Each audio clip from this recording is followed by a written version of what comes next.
Nous allons aborder le deuxième thème, qui est le volet discipline.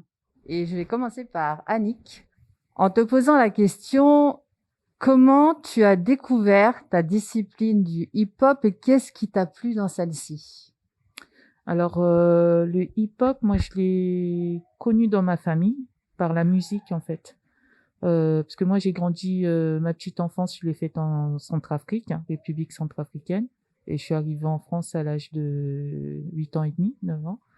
Et comme je suis issue d'une famille danseur, enfin artiste, et on danse, enfin danser c'est normal et tout ça. Et donc, du coup, ne connaissant personne en France, on se fréquentait entre nous, entre cousins, entre oncles, enfin les week-ends et tout ça. Et du coup, dans ma famille, mes cousins et cousines qui sont plus grands, bah, eux, ils mettent de la musique, donc du rap. Ils ramènent les tendances. Quand c'était Bob Marley, on était tous en train de faire. C'était voilà.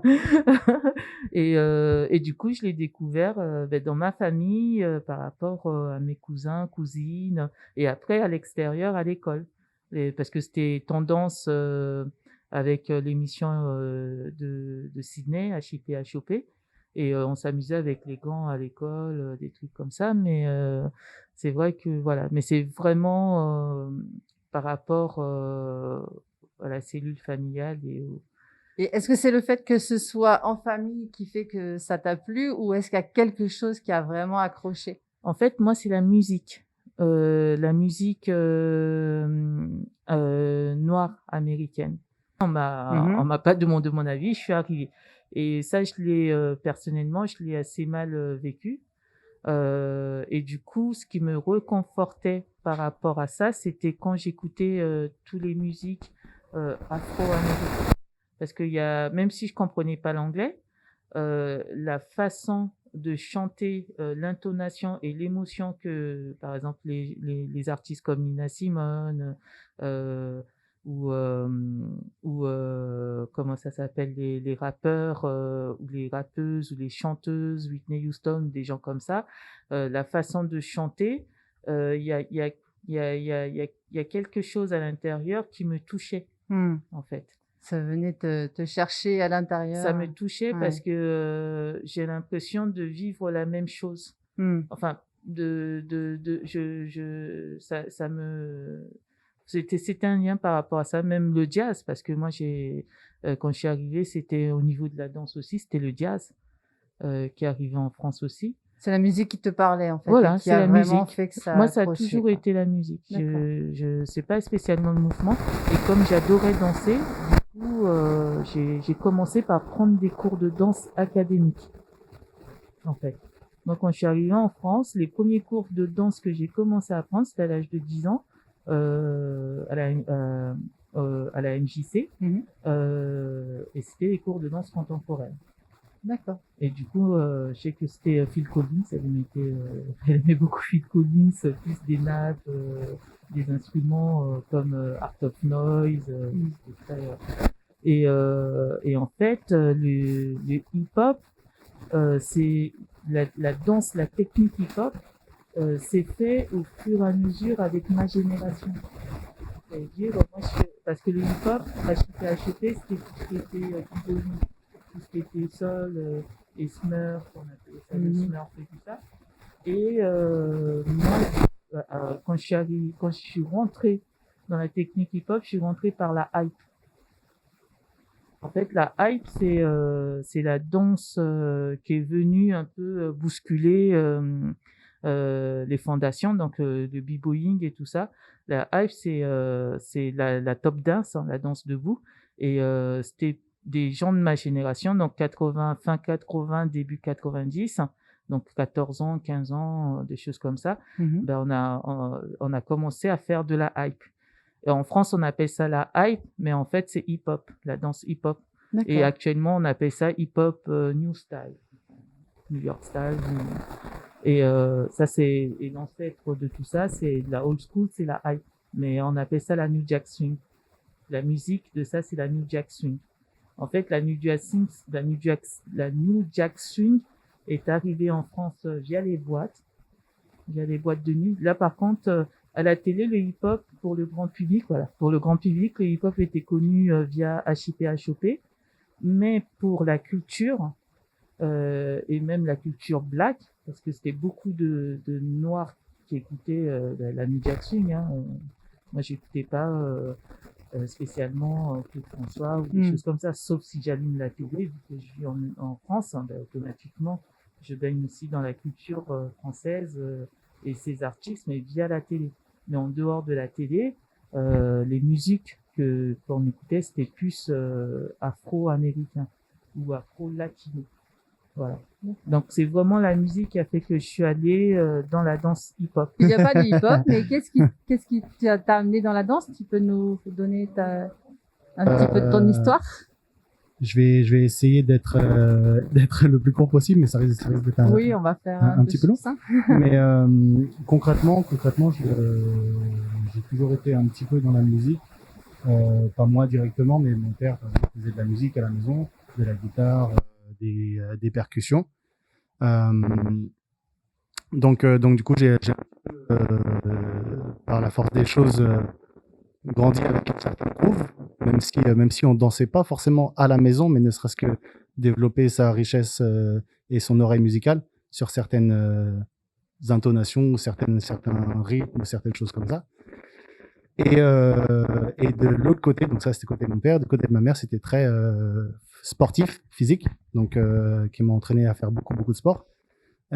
Et au final, un jour, mes sports favoris, celui qui m'avait fait vraiment le plus kiffer à l'époque, c'était la capoeira, parce que au final, ça alliait tout. Il y avait le sport, il y avait de la musique, il y avait du chant, et c'était vraiment une grosse passion pour moi. Et ça s'est arrêté du jour au lendemain, parce que le club avec lequel je faisais ça s'est arrêté. Et je cherchais une nouvelle activité, parce qu'il n'y avait pas d'autres clubs à disponibilité. J'ai ma mère qui dansait déjà la salsa. La salsa, ouais. Et du coup, elle m'a dit, viens devant chez toi, il y a un événement extérieur, il y a de la salsa et tout, viens me rejoindre là, je suis là-bas. Donc j'ai été, j'ai vraiment adoré j'ai retrouvé en fait un esprit familial que j'avais dans la capoeira, dans le milieu afro-latino. Ne serait-ce que le contact facile avec les gens, on est comme un petit peu à la maternelle. C'est-à-dire qu'il y a des gens qu'on croise, on connaît pas leur prénom, mais on se fait la bise, on se prend dans les bras et on parle. Et peut-être que je connaîtrai jamais son prénom. Et c'est ça qui m'a beaucoup attiré d'abord, avant même les steps, etc. Et la musique, forcément. La notion de rencontre aussi, un peu comme... la notion de contact, plutôt, avec et d'échange avec les gens. Voilà. Et du coup, j'ai commencé comme ça, vraiment limite en autodidacte. Très rapidement, je me suis inscrit dans des écoles. Et moi, quand je suis rentré dans une passion, en général, c'est une drogue. Ouais. Donc, je faisais ça H24, des stages, et j'ai commencé à me former vraiment et à évoluer très vite. C'est parti, ça s'est enchaîné. Ça s'est enchaîné extrêmement vite et relativement vite, on m'a demandé à commencer à donner des cours. Et c'est une autre partie de moi qui est de transmettre ce que je connais et mes passions. On ne veut pas rentrer dans le détail, mais de ce que je faisais déjà avant, qui s'était lié avec la danse. Et du coup, devenir prof, c'était une évidence pour moi après. D'accord. Alors, Charlotte, on sait que tu t'es formée, comme on disait tout à l'heure, en Argentine. Ouais. Et qu'est-ce qui a été l'accroche pour toi, au-delà de l'attention à l'autre, comme on disait? Alors, moi aussi, j'ai toujours aimé danser. Je ne sais pas d'où ça me vient. J'ai fait classique toute petite. Après, j'ai arrêté parce que je suis passée à autre chose. J'ai fait de la salsa. J'ai vu que je suis une salsa. Également. J'ai fait, waouh, c'est trop génial. Moi aussi, je veux danser comme ça. J'ai eu mon temps salsa. Et après, j'ai découvert le tango. Et là, j'ai eu besoin de comprendre d'où ça venait vraiment.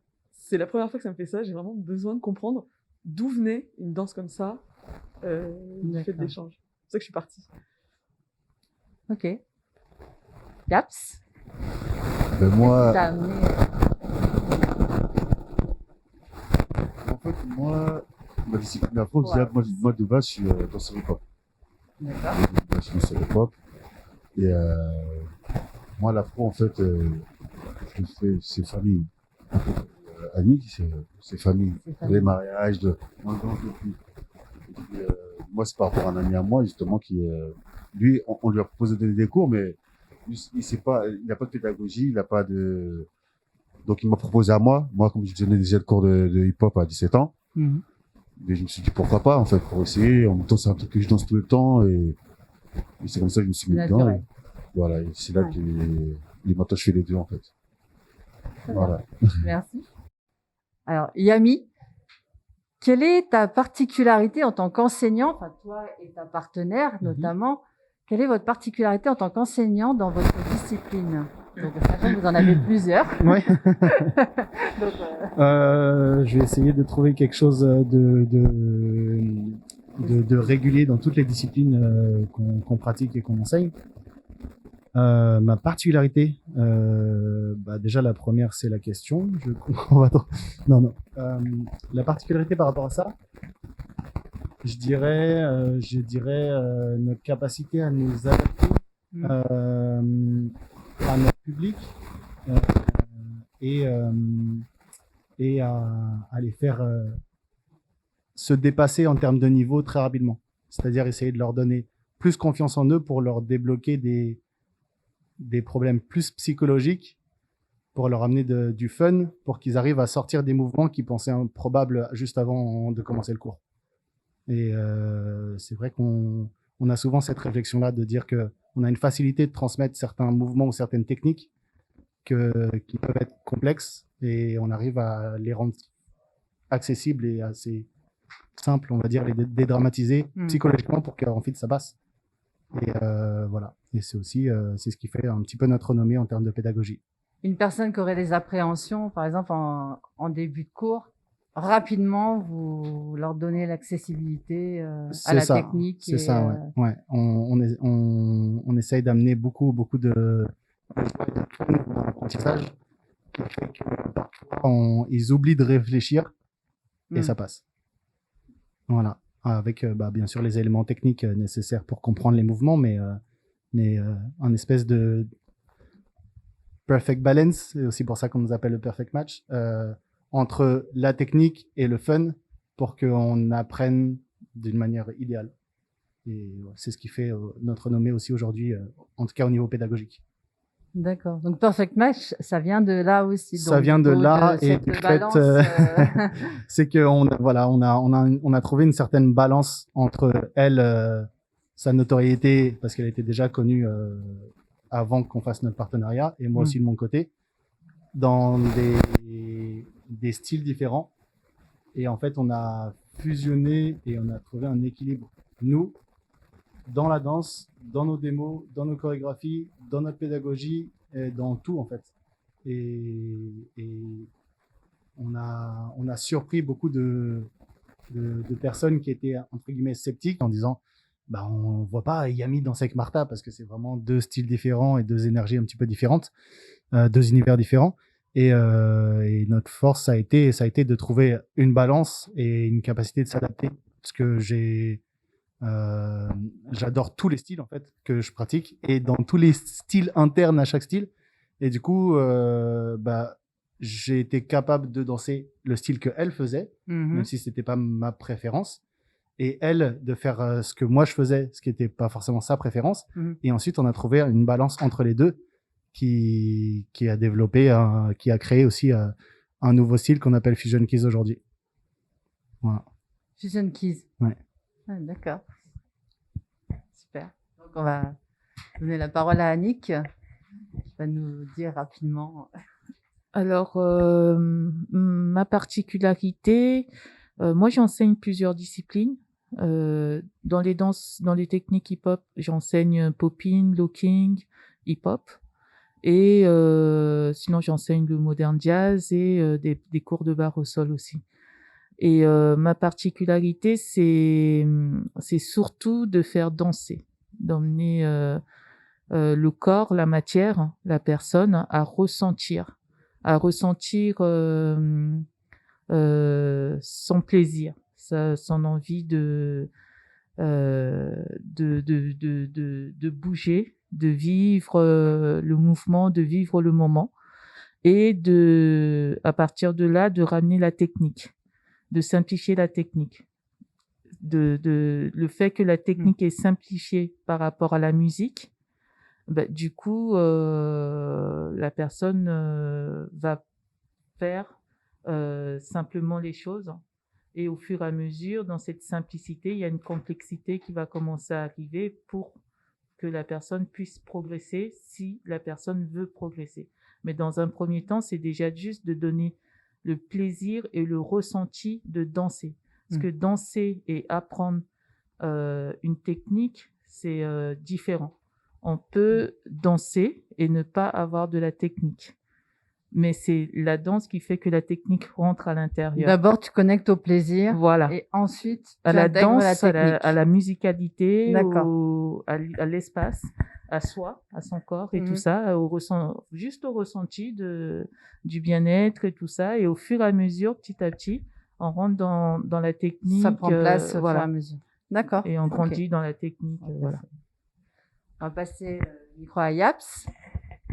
Alors moi, ma particularité, moi, en tout cas dans l'afro, c'est de les emmener au pays directement. Moi, je les Tu emmène. les fais voyager. Je les fais voyager directement. Et moi, comme j'aime l'ambiance, les soirées, mais nous, en fait, même l'afro, c'est comme ça. Hein.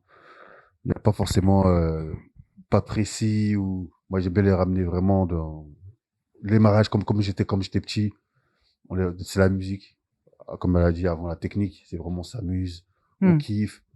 Et après, avec cet amusement-là, on rentre dans les techniques et puis voilà, on approfondit les petits pas, les steps à connaître. Moi, c'est ça ma particularité. Puis, je bosse avec des musiciens et donc, des fois, je le fais en live. Et ça, c'est encore mieux, encore mieux. D'accord. Donc toi, c'est l'ouverture par le voyage. Voilà. Ok. Charlotte. Alors, il y a aussi un petit peu de tout ça. Il y a la musique, le voyage, parce que moi, j'ai l'expérience de l'Argentine, mais j'adore raconter à mes élèves justement comment c'est là-bas. Mhm. Parce que la mentalité et la culture n'est vraiment pas la même. Et pour se mettre un peu dans l'ambiance tango et arriver à se mettre contre quelqu'un dans une communication assez forte, je suis assez cash aussi comme prof, donc je fais beaucoup de blagues pour qu'ils se détendent, parce que se mettre contre quelqu'un, c'est très dur. Et l'autre particularité que j'ai, c'est que je guide autant que je suis. J'adore les deux rôles. Et du coup, je m'adresse vraiment en fonction du rôle de l'autre. Je les invite à faire les deux rôles d'ailleurs, parce que ça développe des compétences très complémentaires et qui sont vraiment intéressantes à vivre de l'intérieur. J'aime bien les accompagner là-dedans et l'ouvrir au max. Humour et jeu de rôle. Ouais. Et alors justement, bah, puisque tu as le micro, quelles sont les compétences selon toi d'un bon professeur? Alors, un bon professeur, ce que je fais, je dis pas que j'ai la vérité, ce que je fais moi, c'est que j'essaye de rendre la discipline accessible. Elle n'est pas si difficile. J'essaie de la simplifier au maximum pour qu'on puisse se l'accaparer assez vite. Et je vais me mettre vraiment dans la peau de l'autre en me demandant quelle est sa vraie problématique. Je vais partir d'un exemple très tranché. J'ai donné un cours à une personne qui était en situation de handicap avec un fauteuil roulant, par exemple. Et donc, je me suis mise à chercher dans la gestuelle comment elle pouvait être interprète de la musique, non pas par les pas de la marche, comme j'ai l'habitude de l'enseigner, mais par l'impulsion de ses bras avec les roues. C'est-à-dire que comment je me mets en situation de l'autre pour lui apporter les outils qui vont lui permettre de s'approprier le tango. Tu t'es mis à la place Voilà, de la personne dans son fauteuil. Quand je vois quelqu'un qui fait un faux geste, un mauvais mouvement, je vais le faire et je dis, bah, voilà, essayer de ressentir ce qu'il peut ressentir pour l'aider à corriger ça. Je regarde vraiment mon élève et j'essaie de comprendre sa problématique pour le faire décoller, quoi. D'accord.